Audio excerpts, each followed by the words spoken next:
আসসালামু আলাইকুম। Green pen স্কুলের পক্ষ থেকে সবাইকে স্বাগতম। আজকে আমরা আলোচনা করব HSC math second paper conics. তাহলে প্রথমেই আমরা দেখে নিই কনিক্সের শেপটা কিরকম। দেখো, তুমি যদি একটি সমকোণী ত্রিভুজ কল্পনা করো এভাবে, এই সমকোণী ত্রিভুজের এই বিন্দুটাকে, শীর্ষবিন্দু থেকে এই বিন্দুটাকে যদি আমি ধরে এই শীর্ষবিন্দুকে স্থির রেখে এইটার চারপাশে ঘুরিয়ে নিয়ে আসি, তাহলে একটা কোণক উৎপন্ন হয়। এইরকম একটা কোণক উৎপন্ন হয়। এই দেখো, তার মানে এই কোণক থেকেই মূলত এই কনিক্সের উৎপত্তি। এটাকে অন্যভাবেও বলতে পারি, যদি একটি নির্দিষ্ট একটি সরল রেখা, এই মনে করলাম নির্দিষ্ট একটি সরল রেখা, এই সরল রেখাটার এক প্রান্তে অপর আরেকটি সরল রেখাকে স্থির রেখে একটি ধ্রুবক কোণে যদি চারপাশে ঘুরিয়ে আনা হয়, তাহলে সেই একটি কোণক উৎপন্ন হয়। এটাকেই আমরা কনিক্স বলবো। এবং এই কনিক্সের এই রেখাটাকে আমরা বলবো অক্ষরেখা, আর এইটাকে আমরা বলবো শীর্ষবিন্দু। আর এই যে রেখা, এটার নাম হচ্ছে কারিকা রেখা বা উৎপাদক রেখা। এই শীর্ষবিন্দুকে এ দ্বারা প্রকাশ করলাম, এটাকে ও, আর এটাকে পি দ্বারা প্রকাশ করলাম আমরা। তাহলে এখানে কোণ এ ও পি, এটি হলো 90 ডিগ্রি। এখন এই যে আমরা কোণক বা কনিক্স নিয়ে এখন আমরা কথা বলবো সরাসরি। তাহলে এবার আমরা কনিক্সের ফিজিক্যাল ডাইমেনশনে চলে যাই, 3D-তে। এটা কেমন দেখায় আমরা একটু দেখি। তাহলে আমার হাতে তোমরা যে জিনিসটা দেখতে পাচ্ছ, এটা একটা কোণক, এবং এটাই হলো মূলত সেই কনিক্স। তা তুমি সেই কনিক্সটাই মূলত কিন্তু আমাদের এই দেখো, সাধারণত বলা হয় যে একটা কনিক 3 প্রকার: পরাবৃত্ত, উপবৃত্ত, অধিবৃত্ত। আসলে কনিক 3 প্রকার না, মূলত 5 প্রকার। কারণ এই কনিক্সের ভিতরে দেখো, এই যে রেখা দুটি, এটি একটি জোড়া সরল রেখা। আবার এই কনিক্সের যে এই যে সাইডটা তুমি এভাবে দেখতে পাচ্ছ, সেই সাইডটা কিন্তু একটা বৃত্ত, যেটা তোমরা চতুর্থ অধ্যায় ফার্স্ট পেপারে করে আসছো। তাহলে আমরা এই রেখাটা বা এই রেখাটাকে সরল রেখা বলতে পারি, এবং এই জিনিসটা হলো একটা বৃত্ত। এবার এই কনিক্সটাকে যদি এভাবে কাটা হয়, ভালো করে খেয়াল করো, যদি কনিক্সটাকে আমরা ধরে এভাবে কেটে ফেলি, তাহলে এইখানে একটা যে জিনিসটা তৈরি হচ্ছে, সেটার নাম হয়েছে পরাবৃত্ত। কিভাবে কাটা হয়েছে দেখো, আমরা ফিজিক্যাল ডাইমেনশনে সরাসরি দেখবো। এই তো তুমি প্রথমে দেখেছিলা কনিক্স, এটাকে যদি এভাবে কাটা হয়, মানে কাটাটার নিয়মটা হবে এই যে কারিকা রেখা তার সমান্তরালে কাটা হবে, তবে সে শীর্ষবিন্দু দিয়ে যেন না যায়। একটা সাইডকে যদি কাটা হয়, তাহলে কিন্তু একটা পরাবৃত্ত তৈরি হয়। পরাবৃত্তটা কেমন? পরাবৃত্তটা মূলত এই সাইডের, মানে এটাকে এভাবে দেখতে মনে হবে, একটা পরাবৃত্ত তৈরি হবে। তাহলে এই হইলো আমাদের পরাবৃত্ত। এবার যদি এইটাকে এইভাবে কাটা হয়, মানে কারিকা রেখার সমান্তরাল নয়, শীর্ষবিন্দু দিয়েও নয়, যদি এভাবে কাটা হয়, তাহলে এটা তৈরি হবে একটা উপবৃত্ত। দেখো, আমাদের এই যে ফিজিক্যাল যে ডাইমেনশনটা, আমাদের এই ডাইমেনশনটা, এটাকে এই যে কাটা হয়েছে, এখন যে জিনিসটা তৈরি হয়েছে, এই যে জিনিসটা, সেই জিনিসটা কিন্তু একটা এভাবে জিনিস তৈরি হয়েছে। কিন্তু এটাকে যদি সোজা এই ভূমির সমান্তরালে কাটা হইতো, তাহলে কিন্তু একটা বৃত্ত হয়ে যেত। ভূমির সমান্তরালে যেটা, সেটা কিন্তু বৃত্ত, ভূমির সমান্তরালে হবে না। তাহলে এটা হলো একটা উপবৃত্ত।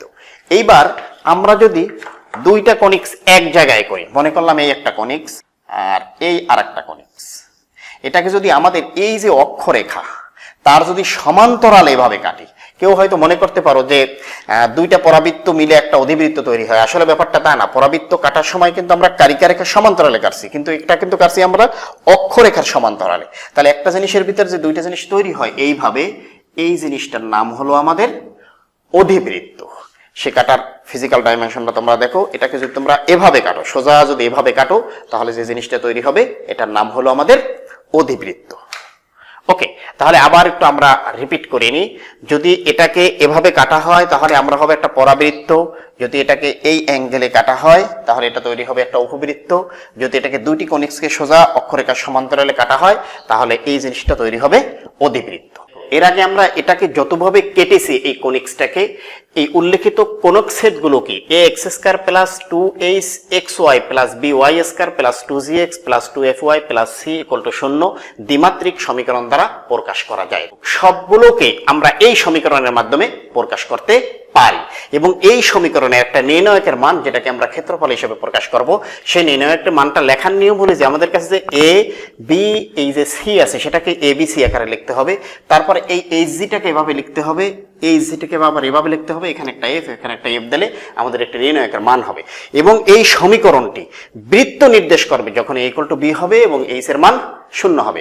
তোমরা যারা বৃত্তের ক্লাস করেছো তারা অবশ্যই দেখেছো সমীকরণের ভিতরে আমরা কিন্তু লিখতেছিলাম a x square plus b y square plus 2gx plus 2fy plus c, এবং তখন আমরা বলেছিলাম কিন্তু x স্কয়ার এবং y স্কয়ারের সহগ সমান হতে হবে বৃত্তের শর্তের ক্ষেত্রে, আর x y যুক্ত কোনো মান থাকতে পারবে না। তার মানে এইখানে যদি h এর মান শূন্য হয় তাহলে কিন্তু এই টোটাল এই জিনিসটাই থাকে না, তখন কিন্তু অবশ্যই এটা কি একটা বৃত্ত নির্দেশ করে।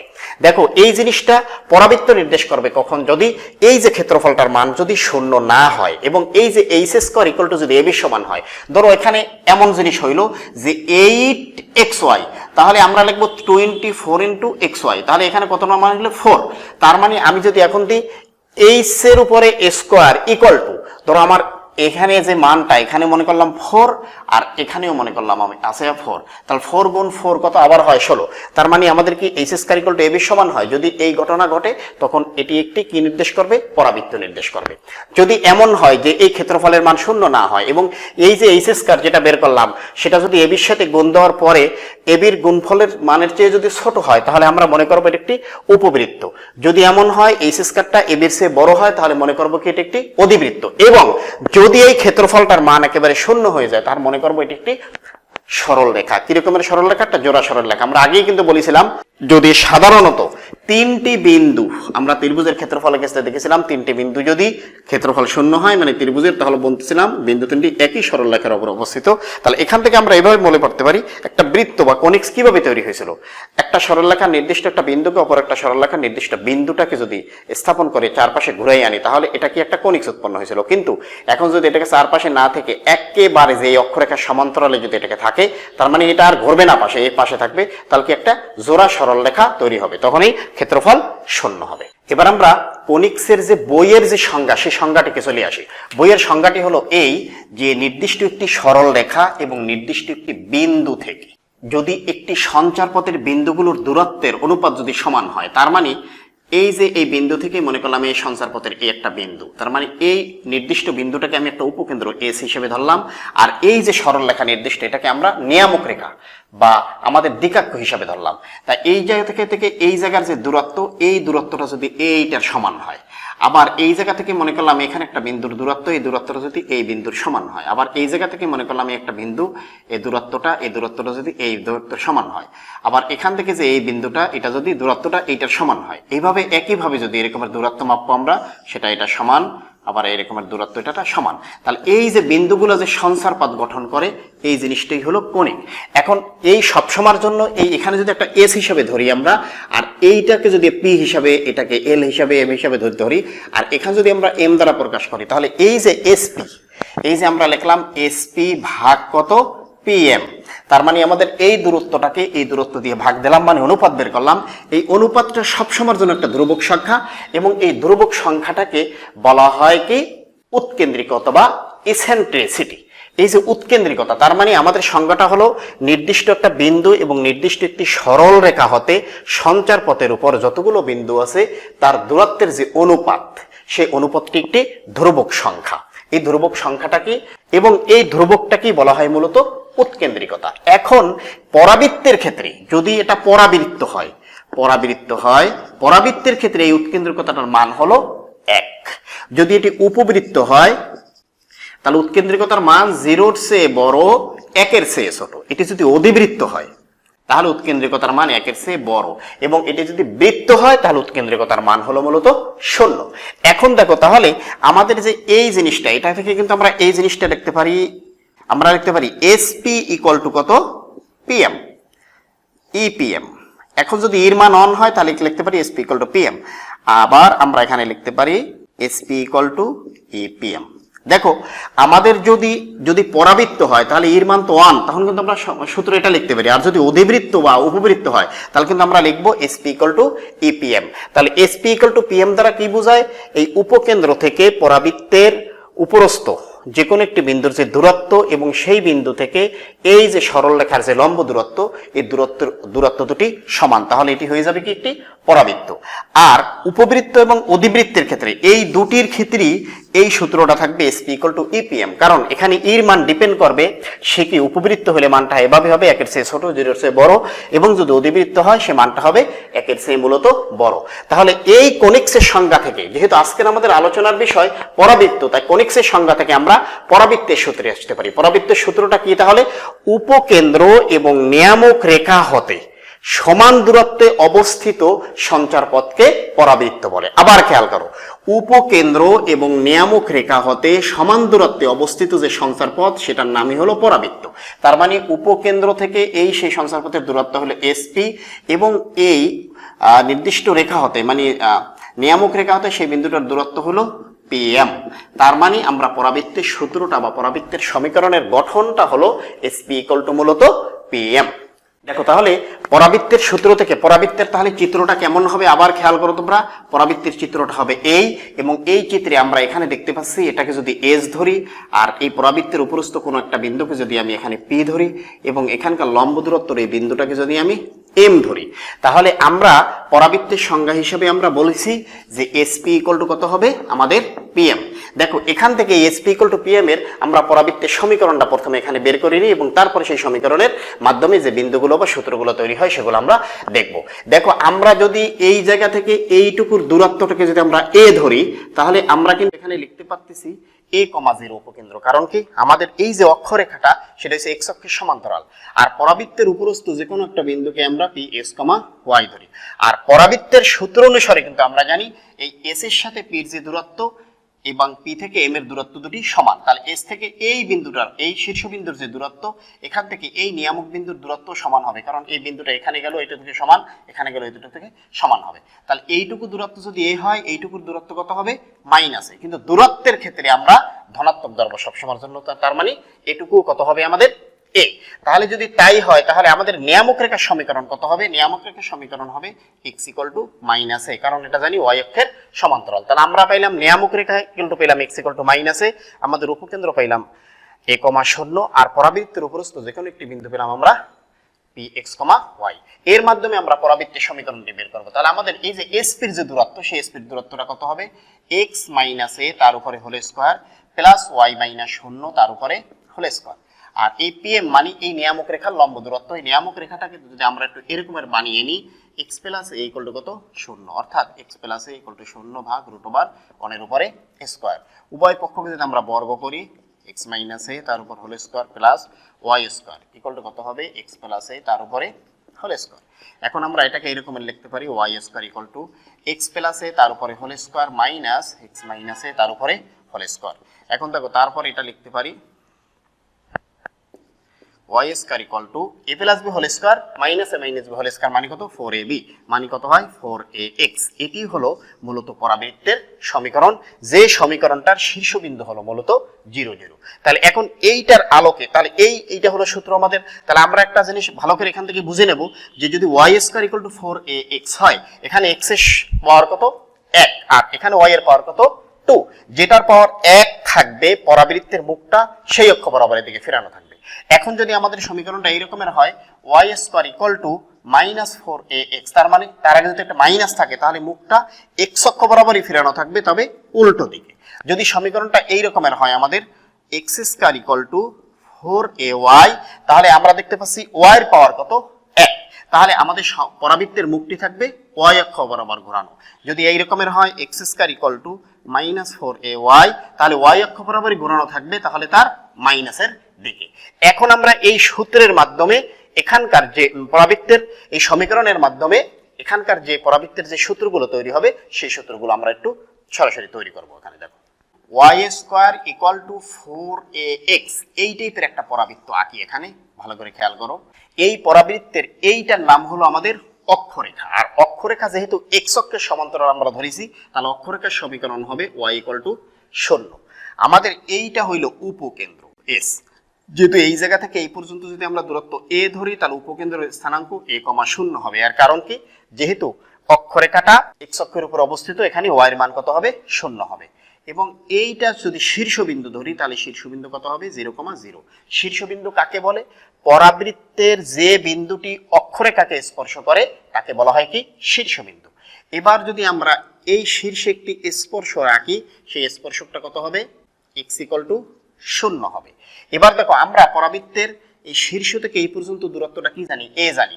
এখন যদি আমরা সোজা এখানে একটা রেখা আঁকি, এই রেখাটার নাম হবে উপকেন্দ্রিক লম্ব। এখন উপকেন্দ্রিক লম্বের সমীকরণ হতে পারে, উপকেন্দ্রিক লম্বের দৈর্ঘ্য হতে পারে। যদি উপকেন্দ্রিক লম্বের সমীকরণ হয় এই জায়গা থেকে এই পর্যন্ত দূরত্ব কত? a, তাহলে সমীকরণটা হবে x = কত? a। আবার এইটার নাম হচ্ছে নিয়ামক রেখা। এই জায়গা থেকে দূরত্বটা যদি a হয় আমাদের অবশ্যই এটুকু হবে। তাহলে যেহেতু এই সাইডে, তাহলে আমরা এখানে লিখতে পারি x = কত? -a। তার মানে নিয়ামক রেখার সমীকরণ x = -a। এইটার নাম হলো আমাদের নিয়ামক বিন্দু। তাহলে এটা হবে -a, 0। এবার দেখো আমরা আরেকটা জিনিস এখানে পাই যে উপকেন্দ্রিক লম্বের দৈর্ঘ্য। এখন উপকেন্দ্রিক লম্ব কাকে বলে? দেখো একটা জিনিস যে আমরা উপকেন্দ্র থেকে পরাবৃত্তের উপর যতগুলো বিন্দু এরকমের আঁকবো যেটা উপকেন্দ্র দিয়ে যাবে সেগুলোর নাম হচ্ছে উপকেন্দ্রিক জ্যা। এখন যে উপকেন্দ্রিক জ্যাটি অক্ষরেখার উপর সরাসরি লম্ব হবে তাকে বলা হয় উপকেন্দ্রিক লম্বের দৈর্ঘ্য। তার মানে তাকে বলা হয় উপকেন্দ্রিক লম্বের দৈর্ঘ্য। এখন এই উপকেন্দ্রিক লম্বের যে দৈর্ঘ্যটা, এই উপকেন্দ্রিক লম্বের দৈর্ঘ্যটা আমরা একটু বের করা দেখবো এখান থেকে দেখো খেয়াল করে। তাহলে উপকেন্দ্রিক লম্বের দৈর্ঘ্যটা কিভাবে তৈরি হয়? আমরা যদি এভাবে আঁকি আর এই যদি একটা বিন্দু দিই, এখান থেকে যদি এস দিই, মূলত কি ছিল? a, 0। এখানে একটা a দিলাম আর এখানে একটা z দিলাম। এখানে মনে করলাম এই সেই বিন্দুটা, এই বিন্দুটা p এখানে সব জায়গায় আছে, আমরা মনে করলাম এখানেই p, x, y। তাহলে এইখানে মনে করলাম p প্রাইম, মূলত x, y। তাহলে এটা যদি p, x, y হয়, এটা হবে মূলত p, x, -y। আচ্ছা এবার দেখো, তাহলে আমরা নিয়ামকের উপরে যে কোনো একটা বিন্দু, এটাকে আমরা যদি ধরি m, তাহলে আমরা সূত্র অনুসারে কিন্তু আমরা জানি SP = কত? pm। এটাই হলো পরাবৃত্তের আমাদের সূত্র। এবার আমরা মূলত বের করব এই p প্রাইম, এই জিনিসটা আমরা বের করব, এই দৈর্ঘ্যটা মূলত কত। এখন আমরা কিন্তু জানি SP = যদি pm জানি, এই pm তো অবশ্যই কার সমান? zs এর সমান। এই লিখলাম zs। এবার zs এর আমরা কিন্তু জানি এই জায়গা থেকে দূরত্বটা a, আবার এই থেকে দূরত্বটাও কত? a। যদি ওটা মাইনাস এ, দূরত্বের ক্ষেত্রে আমরা প্লাস ধরবো এটাকে। তাহলে আমি কি লিখতে পারি? এটাকে az + as। এখন দেখো এই az এর মান কত? a, আর as এর মান কত? a, মানে কত? 2a। এখন এইটুকু যদি হয় 2a, তাহলে অবশ্যই আবার s প্রাইম এটুকু আরেকটা কি? 2a। তার মানে আমরা এটা কি লিখতে পারি? 2a + কত? 2a মানে কত? 4a। তার মানে এই যে উপকেন্দ্রিক লম্বের দৈর্ঘ্য মানে কত? 4a। তাহলে আমরা সূত্রটা এখানে লিখতেছি, অতএব 4a। মডুলাস চিহ্নটা আমরা কেন দিলাম? এটা ঋণাত্মক হলেও আমরা ধনাত্মক নিতে পারি। এখন কোন জায়গায় যদি এরকম শীর্ষবিন্দুর মান থাকে, ধরো 0,0 অন্য কোনো মান, এবং উপকেন্দ্র যদি থাকে, যদি বলে উপকেন্দ্রিক লম্বের দৈর্ঘ্য বের করো, তাহলে এই যে দূরত্ব a, কে 4 দ্বারা গুণ দিলেই হবে, অর্থাৎ শীর্ষবিন্দু থেকে উপকেন্দ্রিক দূরত্বের 4 গুণ। আবার যদি আমাদের কাছে শীর্ষবিন্দু নেই কিন্তু নিয়ামক বিন্দু আছে বা আমাদের নিয়ামক রেখা আছে, তাহলে উপকেন্দ্র থেকে নিয়ামক বিন্দুর দূরত্বের 4 গুণ বা উপকেন্দ্র থেকে নিয়ামক বিন্দুর দূরত্বের দ্বিগুণ, বা যদি নিয়ামক রেখা থাকে তাহলে উপকেন্দ্র থেকে নিয়ামক রেখার লম্ব দূরত্বের দ্বিগুণ। এই জিনিসটা হলো আমাদের উপকেন্দ্রিক লম্বের দৈর্ঘ্য। এবার আরেকটা জিনিস খেয়াল করো, তাহলে আমরা কিন্তু এখান থেকে দেখিছি এটুকু 2a, আবার এটুকু কত? 2a। তাহলে উপকেন্দ্রিক লম্বের প্রান্ত বিন্দু দ্বয়ের স্থানাঙ্ক কিন্তু হবে a, 2a, আর এখানে হবে কত? a, -2a। এবার আমরা এখানে যতগুলো সূত্র তৈরি করলাম, সূত্রগুলোকে একটু নতুন করে আমরা লিখি। এবার আমরা কনিক্সের যে সূত্রগুলো তৈরি করলাম, অর্থাৎ পরাবৃত্তের যে সূত্রগুলো তৈরি করলাম, সেই সূত্রগুলো আমরা এক জায়গায় লিখেছি। এখানে মৌলিক সূত্রগুলো মূলত লেখা হয়েছে, কারণ এই যে পরাবৃত্তের চিত্রটার এই যে শীর্ষবিন্দুটা যদি এখানে না থাকে, এই শীর্ষবিন্দুটা কিন্তু এখানেও থাকতে পারে, সেই ক্ষেত্রে কিন্তু সূত্র চেঞ্জ হয়ে যাবে। তাহলে আমাদের মৌলিক সূত্রগুলো দেখো একবার। শীর্ষবিন্দুর স্থানাঙ্ক এই সমীকরণের ক্ষেত্রে y² = 4x 0 0 এবং x² = 4ay, এই ক্ষেত্রে কিন্তু শীর্ষবিন্দুটা 0 0। উপকেন্দ্রের স্থানাঙ্ক এই ক্ষেত্রে a, 0 আর এই ক্ষেত্রে 0,a। নিয়ামক রেখার সমীকরণ x = -a আর y এখানে হবে y -a। অক্ষরেখার সমীকরণ y = 0, x = 0। উপকেন্দ্রিক লম্বের সমীকরণ x = a, এখানে হবে y = a। আর উপকেন্দ্রিক লম্বের দৈর্ঘ্য 4a, আর এখানে হবে 4a মডুলাস। আচ্ছা, শীর্ষবিন্দুতে স্পর্শকের সমীকরণটা হবে x = 0, এই ক্ষেত্রে হবে y = 0। আর উপকেন্দ্রিক লম্বের প্রান্ত বিন্দু দ্বয়ের স্থানাঙ্ক a, +-2a। এই জিনিসটা আবার একটু বুঝিয়ে দিই তোমাদেরকে। এই প্রান্ত বিন্দুর স্থানাঙ্কটা হবে a, মূলত 2a, আর এখানে হবে a, কত? -2a। এই কারণে কিন্তু a, +-2a লেখা হয়েছে, আর এই ক্ষেত্রে হবে +-2a, এ। এবার আমরা এই উপকেন্দ্রিক লম্বের যখন সমীকরণ লিখেছিলাম তখন কিন্তু এই থেকে এই পর্যন্ত যদি এ হয় আমরা এখানে লিখেছিলাম x = a, আর এই নিয়ামকের সমীকরণটা লিখেছিলাম কিন্তু x = -a লিখেছিলাম আমরা 0,0 শীর্ষবিন্দু, এই নিয়ামক বিন্দু কি ছিল a, 0 আর উপকেন্দ্রটা কি ছিল a, 0। দেখো এবার আমরা সেই সূত্র অনুসারে সরাসরি ম্যাথমেটিক্যাল প্রবলেমে চলে যাই। দেখো এখানে আমরা দুটি অঙ্ক লিখেছি, y² = 4ax এবং y - 1 তার উপর হোল স্কয়ার = 4x - 2 পরাবৃত্তের শীর্ষবিন্দু, উপকেন্দ্র, উপকেন্দ্রিক লম্বের দৈর্ঘ্য এবং নিয়ামক রেখার সমীকরণ নির্ণয় করো। তাহলে দুটি অঙ্ককে আমরা একই সাথে সলভ করব। দেখো তাহলে প্রথম অঙ্কটা আমাদের ছিল y² = কত 4ax, সরি 4ax না, আমাদের অঙ্কটি ছিল y² = 4x। তাহলে যদি আমাদের y² = 4x হয় তাহলে 4 × 1 × x, একটি আদর্শ সমীকরণ আমরা বানিয়ে নিলাম এটাকে। আর এখানে এটা আছে 2 নম্বরে y - 1 তার উপরে হোল স্কয়ার = কত 4x - কত 2, তার মানে আমরা এটাকে লিখতে পারি y - 1 তার উপর হোল স্কয়ার = 4 × 1 × কত x - 2। এখন এই অঙ্কটিকে যদি আমি এক এক করে আমরা সলভ করার চেষ্টা করি, প্রথমে আমরা লিখব শীর্ষবিন্দু। দেখো আমরা এই শীর্ষবিন্দু মানে শীর্ষবিন্দুর স্থানাঙ্ক, আমরা কিন্তু শীর্ষবিন্দুর স্থানাঙ্ক কত জানি 0,0। তাহলে দেখতে পাচ্ছি এইটা আছে কিতে, আমাদের অবশ্যই এটা শীর্ষবিন্দু মূল বিন্দুতে আছে, তার মানে অবশ্যই আমরা লিখব কত উত্তর 0,0। কিন্তু এই জিনিসটার শীর্ষবিন্দু কোথায় আছে আমরা একটু দেখি। তাহলে প্রথমে যদি আমরা লেখার চেষ্টা করি শীর্ষবিন্দু, আমাদের এই অঙ্কটা শীর্ষবিন্দু কোথায় আছে, দেখো x এর মান যদি আমরা 2 লিখি তাহলে এখানে যদি 2, y এর মান যদি আমরা 1 লিখি তাহলে এখানে 1। আমাদের শীর্ষবিন্দুটা কিন্তু এই জায়গায় নেই, আমাদের শীর্ষবিন্দুটা আছে কিন্তু এইখানে। তাহলে আমরা শীর্ষবিন্দুর সূত্রে এখানে কি জানি x 0 y ও 0, তাহলে আমরা কি লিখতে পারি এই ক্যাপিটাল X 0 এই ক্যাপিটাল Y 0, কিন্তু x বলতে কি আসলে এখানে আমাদের x বলতে কিন্তু x না, দেখো y² = 4ax, x বলতে কত x - 2, তাহলে আমরা কিন্তু লিখবো x - 2 = 0, আর এখানে y এর জায়গায় কত লিখবো y - 1 = 0, তার মানে এখানে আমরা লিখতে পারি x = 2 আর এখানে আমরা লিখতে পারি y = 1। অতএব শীর্ষবিন্দু, দেখো শীর্ষবিন্দু 2, 1। এবার আমাদের দ্বিতীয় প্রশ্ন, দ্বিতীয়টা কত উপকেন্দ্র। দেখো উপকেন্দ্র আমরা কি জানি a, 0, a কত আমাদের এখানে 1, তার মানে আমরা এখানে লিখবো কত 1, 0, তার মানে x = 1 y = কত 0। এই অঙ্কটির ক্ষেত্রে উপকেন্দ্রটা কেমন হয় দেখো, উপকেন্দ্র তাহলে আমরা কি জানি a, 0, তার মানে x = a, capital X = a আর y = কত 0। এখন আমাদের x মানে কি এখানে x মানে x না, x - 2, a মানে কত আমাদের 4ax, a মানে হইছে 1, তার মানে আমরা এখানে পাচ্ছি x = কত 3 আর y - 1 = 0, তার মানে কত পাচ্ছি y = 1। তাহলে কি আমরা লিখতে পারি এখানে অতএব উপকেন্দ্র কত 3,1। এবার আমরা এটার পরের প্রশ্নে আসি, উপকেন্দ্রিক লম্বের দৈর্ঘ্য। দেখো দেখো এখন উপকেন্দ্রিক লম্বের দৈর্ঘ্যটা আমরা কি লিখতে পারি 4a মডুলাস, তার মানে কত 4a কত 1, তার মানে কত হচ্ছে আমাদের 4। এক্ষেত্রেও কিন্তু উপকেন্দ্রিক লম্বের দৈর্ঘ্যটা এভাবেই হবে, আমাদের উপকেন্দ্রিক দৈর্ঘ্য সমান কত 4a মডুলাস মানে 4 × 1 মানে 4, দুই ক্ষেত্রে এখানে একই হয়েছে। তারপরের প্রশ্নটা কি আমাদের নিয়ামক রেখার সমীকরণ। দেখো আমি এখানে লিখতেছি নিয়ামক রেখার সমীকরণ, নিয়ামক রেখার সমীকরণ কি ছিল x = -a, x = -a মানে কত -1, এটাকে লিখতে পারি x + 1 = 0। এই ক্ষেত্রে যদি আমরা নিয়ামক রেখার সমীকরণ বের করি তাহলে কেমন হবে দেখো নিয়ামক, ঠিক আছে, তাহলে কত হবে আমাদের x = -a, x মানে কত x - 2 আর -a কত 1, তার মানে আমরা লিখতে পারি x - 1 = কত 0।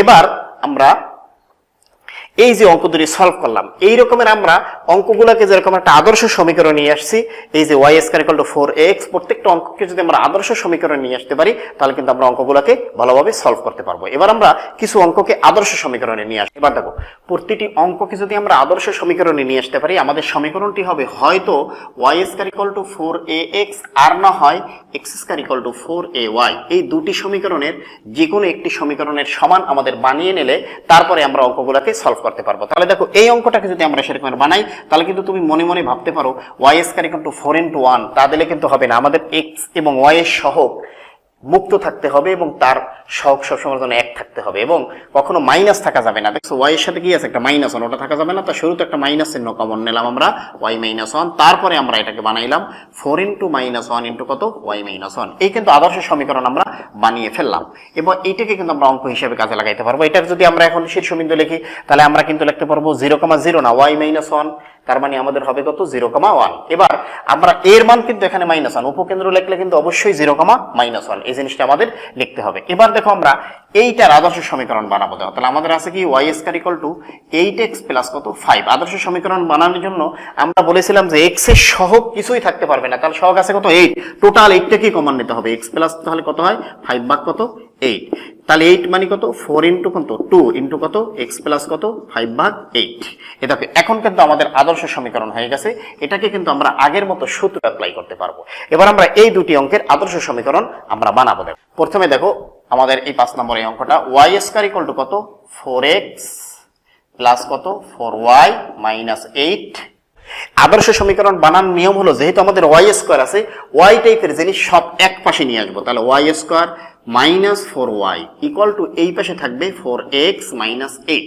এখন যদি এইটাকে আমরা একটা সূত্র নিই a² - 2ab + b², অতিরিক্ত কি আনলাম আমি এই পাশে 4, এই 4টাকে অপর সাইডে আমি যোগ করে দেব।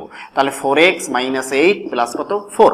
এবার এই পাশে কিন্তু আমাদের একটা সূত্র হয়ে গেছে y - 2 তার উপরে হোল স্কয়ার = এখান থেকে যদি আমরা লিখি 4x - 4 লিখতে পারি, এখান থেকে একটা 4 যদি কমন নিই x - 1 হয়, তারপরে আমরা লিখতে পারি 4 * 1 * কত x - 1। এবার কিন্তু আমাদের আদর্শ সমীকরণ হয়ে গেছে y - 2 তার উপর হোল স্কয়ার 4 * 1 * x - 1। তার মানে আমাদের এইরকম একটা সূত্র হয়ে গেছে y² = 4ax। এবার আমরা এই সমীকরণটার আদর্শ সমীকরণ বানাবো। দেখো 6 নম্বরে আমাদের এটার আদর্শ সমীকরণের নিয়ম 3y² - 10x - 12y - 18 = কত 0। এটার আদর্শ সমীকরণ বানানোর নিয়ম কি, যেহেতু y² আছে, y টাইপের জিনিস সব এক পাশে, 3y² - 12y = 10x + 18। এখন দেখো এখান থেকে যদি 3 কমন নিই আমরা y² মাইনাস কত 4y = কত আছে 10x + কত 18। এবার 3 আমরা অপর সাইডে ভাগ দিয়ে দেব, তাহলে আছে কত y² - 4y = কত আছে এই 10x + কত 18 ভাগ কত 3। এবার এইটাকে যদি একটা সূত্র নিই a² - 2ab + কত b², অতিরিক্ত কত নিলাম আমি 4, এই 4টাকে অপর সাইডে যোগ করব, তাহলে 10x + 18 ভাগ 3 + কত 4। এই সেটটা কিন্তু আমাদের কাজ কমপ্লিট, y - 2 তার উপরে হোল স্কয়ার। এবার দেখো আমরা এখান থেকে যদি 3 লসাগু নিই তাহলে কত হয় আমাদের, এখানে হয় 10x + 18 + 3 * কত 12 ভাগ কত 3। এবার যদি এখান থেকে আসে কত 10x + কত আছে 30 ভাগ কত 3। এখান থেকে যদি আমি 10 কমন নিই কত থাকে 10x + কত থাকে 3 ভাগ কত 3।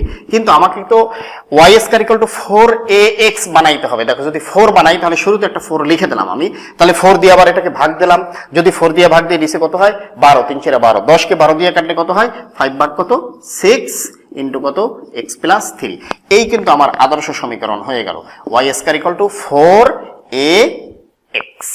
এভাবে আমরা অঙ্কগুলোকে সলভ করব। এবার আমরা কমপ্লিটলি আরেকটি অঙ্ক সূত্র অ্যাপ্লাই করে দেখব কি। এবার দেখো আরেকটি অঙ্ক y² = 4px, পরাবৃত্তটি 3, - 2 বিন্দুগামী হলে তার উপকেন্দ্রিক লম্বের দৈর্ঘ্য এবং নিয়ামক রেখার সমীকরণ নির্ণয় করো। আগের বার সরাসরি কিন্তু এখানে মান দেওয়া ছিল, এবার কিন্তু সরাসরি একটা p আসছে এবং p এর মানটাকে এই বিন্দুগামী দিয়ে আমরা সিদ্ধ করব। যদি সরলরেখা, বৃত্ত বা কনিক্সে কখনো বলে কোনো একটি সরলরেখা, বৃত্ত বা পরাবৃত্ত এত বিন্দুগামী, তাহলে আমরা এই x এর জায়গায় প্রথম মানটা, y এর জায়গায় দ্বিতীয় মানটা বসিয়ে দিয়ে অঙ্কটিকে আমরা সিদ্ধ করব। তাহলে আমাদের আছে কি y² = কত 4px, এটাকে 1 নং সমীকরণ। তারপর আমরা লিখব 3, - 2 বিন্দুগামী। দেখো তাহলে y এর মান যেহেতু -2 তার উপর হোল স্কয়ার = কত 4 * p * x এর মান কত 3। এখানে হয় কত 4 দিয়ে যদি কেটে যায় p = কত বের হচ্ছে 1/3। এবার দেখো 1 নং এ মান বসিয়ে, এখন যদি 1 নং এ মান বসাই তাহলে y² = 4 * p এর মান কত 1/3 * কত x। এখন কিন্তু আমাদের একটা আদর্শ সমীকরণ হয়ে গেছে y² = 4ax। এবার কিন্তু আমরা লিখতে পারি কত উপকেন্দ্র। দেখো উপকেন্দ্র কত a, 0, a কত 1/3, কত 0। তারপর আছে কি উপকেন্দ্রিক লম্বের দৈর্ঘ্য। দেখো উপকেন্দ্রিক দৈর্ঘ্য, লম্বের দৈর্ঘ্যটা কত 4a মডুলাস, তার মানে 4 * a কত 1/3, তার মানে কত 4/3। তারপর কত আছে আমাদের নিয়ামক রেখার সমীকরণ। দেখো এখানে লিখলাম কি আছে x ইকুয়াল টু মাইনাস এ কত হয় মাইনাস 1/3, তার মানে কত হয় 3x প্লাস 1 ইকুয়াল টু কত 0। এবার আমরা আলোচনা করব পরাবৃত্তের উপকেন্দ্রিক দূরত্ব বা ফোকাস দূরত্ব সম্পর্কিত গাণিতিক প্রবলেম নিয়ে। তাহলে প্রথমে দেখে নিই উপকেন্দ্রিক দূরত্ব বা ফোকাস দূরত্ব বলতে আমরা কি। ফোকাস দূরত্ব বা উপকেন্দ্রিক দূরত্ব, উপকেন্দ্রিক দূরত্ব হচ্ছে এই উপকেন্দ্র থেকে পরাবৃত্তের উপর যে কোনো বিন্দুর যে দূরত্ব, এই জিনিসটাকে বলা হয় ফোকাস দূরত্ব বা উপকেন্দ্রিক দূরত্ব। তাহলে আমরা এই ফোকাস দূরত্ব বা উপকেন্দ্রিক দূরত্বটা একটু বের করে দেখাই। দেখো আমাদের চিত্রটা যদি এরকমের হয়, আমাদের এইটা হলো যেটা আমাদের উপকেন্দ্র এস, আর আমাদের মনে করলাম পরাবৃত্তের উপর যে কোনো একটা বিন্দু পি এক্স কমা কত ওয়াই, আর নিয়ামকের উপর সেই লম্ব দূরত্বের এই বিন্দুটি হলো এম, আর এই জিনিসটা হলো এস, আমাদের এটা হলো পি, এটা হচ্ছে এ, এটা হলো আমাদের জেড। এখন যদি আমরা এরকমের সোজাটা নিই, এটাকে যদি এন দ্বারা প্রকাশ করি, একটা জিনিস বিন্দু আমাদের এন, এখন তাহলে আমাদের এই ফোকাস দূরত্বটা কি আমাদের এসপি। এসপি আবার বলি সংজ্ঞাটা, উপকেন্দ্রিক দূরত্ব বা ফোকাস দূরত্ব হলো উপকেন্দ্র থেকে পরাবৃত্তের উপর যে কোনো একটি বিন্দুর দূরত্বটা এখানে হতে পারে, সেই দূরত্বটার নাম হচ্ছে উপকেন্দ্রিক দূরত্ব বা ফোকাস দূরত্ব। তাহলে আমরা উপকেন্দ্রিক দূরত্ব থেকে আমরা জানি এই জিনিসটা যে এসপি, তাহলে এসপি কে আমরা কার সমান জানি, পিএম এর সমান জানি। আমরা জানি পরাবৃত্তের সংজ্ঞা অনুসারে এসপি ইকুয়াল টু পিএম। এখন থেকে পিএমটা কার সমান, আমরা কি জেড এন এর সমান লিখতে পারি, পিএমটা হলো জেড এন এর সমান। এখন দেখো এই যে জেড এনটা, এটাকে কি আমরা লিখতে পারি a plus z plus a n. এখন দেখো আমরা এ জেড এর কিন্তু মান জানি এ, আমরা জানি এস থেকে এই দূরত্বটা এ হলো এইটুকু এ, আমরা জানি এখানে লিখলাম এ। এবার আমরা যদি এই এ থেকে শীর্ষবিন্দু থেকে এইটার দূরত্বটা কত, আমরা এখানকার স্থানাঙ্কটা কত জানি x, y, তার মানে এই জায়গা থেকে এই পর্যন্ত x আর এই থেকে এইটুকু তো y, তাহলে আমরা a n এর মানটা কত জানি সেই হিসাবে x। অতএব তাহলে আমরা কি বলতে পারি যে উপকেন্দ্রিক দূরত্ব বা ফোকাস দূরত্ব মূলত কত a প্লাস x। এই সূত্রটি আমাদের সামনে অঙ্ক করার ক্ষেত্রে কাজে লাগবে। তাহলে দেখো এবার আমরা এই সূত্র সম্পর্কিত সরাসরি গাণিতিক প্রবলেমে চলে যাই। y square equal two 16x পরাবৃত্তের উপরস্থ কোন বিন্দুর উপকেন্দ্রিক দূরত্ব 6 হলে ওই বিন্দুর স্থানাঙ্ক নির্ণয় করো। তার মানে এই যদি একটি পরাবৃত্ত হয়, আমাদের এই পরাবৃত্ত, আমাদের এইটা হলো সেই এস উপকেন্দ্র, এবং পরাবৃত্তের উপর যে কোনো একটি বিন্দু হলো পি এক্স কমা ওয়াই। এখন এই আমাদের উপকেন্দ্রিক দূরত্বটা বা ফোকাস দূরত্বটা হলো আমাদের 6। এখন এই যে বিন্দুটা এক্স কমা ওয়াই, এই এক্স কমা ওয়াই বিন্দুটির স্থানাঙ্ক আমাদের নির্ণয় করতে বলা হয়েছে।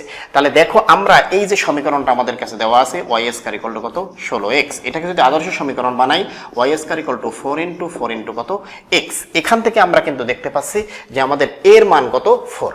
আবার আমরা এখন লিখব যে আমরা কিছুক্ষণ আগে যে উপকেন্দ্রিক দূরত্বের যে সূত্রটা শিখেছি, কি শিখেছিলাম a প্লাস এক্স, তাহলে আমরা লিখতেছি আবার উপকেন্দ্রিক দূরত্ব a plus x equal to কত শিখেছি আমরা 6। এখান থেকে আমরা এর মানটা কত বসাইতে পারি, দেখো Y square equal two 4ax, তার মানে কত 4 প্লাস এক্স ইকুয়াল টু কত 6। অতএব x ইকুয়াল টু কত বের হয় আমাদের 2। তার মানে এই স্থানাঙ্কের আমরা x এর মান পেয়ে গেছি। পর x এর মানটাকে যদি এই সমীকরণে বসিয়ে দিই, তাহলে আমরা কি এর মান পেয়ে যাব, y এর মান। আর y এর মান পেয়ে গেলে আমরা লিখব অতএব বিন্দুটির স্থানাঙ্ক। এখন দেখো অতএব y square equal two 16 into কত 2, তার মানে y স্কয়ার ইকুয়াল টু 16 দ্বিগুণ কত 32। y স্কয়ার ইকুয়াল টু যদি 32 হয়, y ইকুয়াল টু কত হবে প্লাস মাইনাস 4√2। অতএব বিন্দুটির স্থানাঙ্ক কত হবে 2, প্লাস মাইনাস 4√2।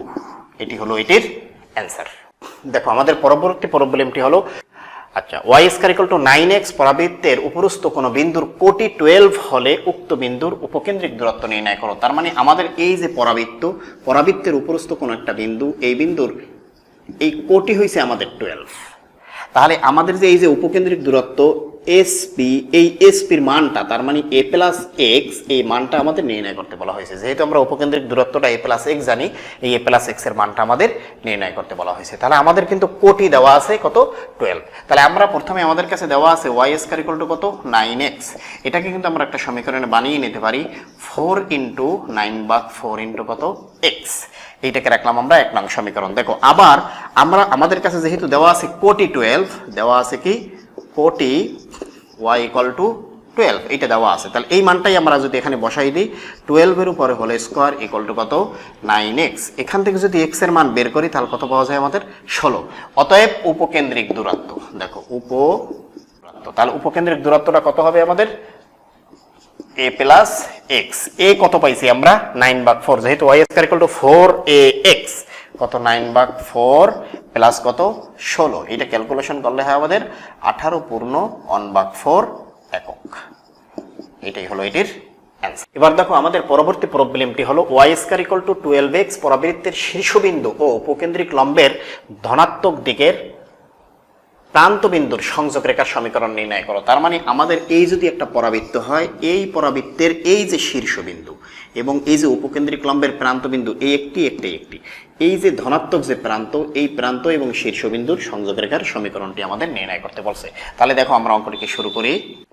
y² = 12x, এইখান থেকে যদি আমরা এই জিনিসটাকে বের করে নিই, y² = 4 × 3 × কত x।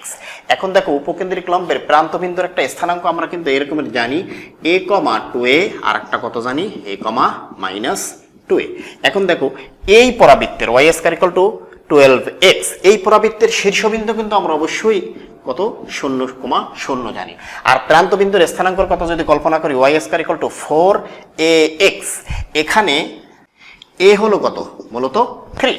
যদি a = 3 হয় তাহলে প্রান্তবিন্দুর ধনাত্মক প্রান্তের স্থানাঙ্ক, অতএব স্থানাঙ্কটা কত হবে 3,6, কারণ a, 2a, 3,2 গুণ 3, 3,6, অতএব 0,0 ও 3,6 বিন্দু দ্বয়ের সংযোগ রেখার সমীকরণ। তাহলে সমীকরণটা কত হবে x - x1, x1 - x2, y - y1, y1 - y2। এবার দেখো -3 -6 দিয়ে যদি কেটে যাই, x ভাগ 1 যদি দিলাম, y ভাগ কত 2, তার মানে কি আমরা লিখতে পারি 2x = কত y। তার মানে আমরা লিখতে পারি 2x - y = কত 0। এটি হলো এটির অ্যান্সার। সবাইকে ধন্যবাদ।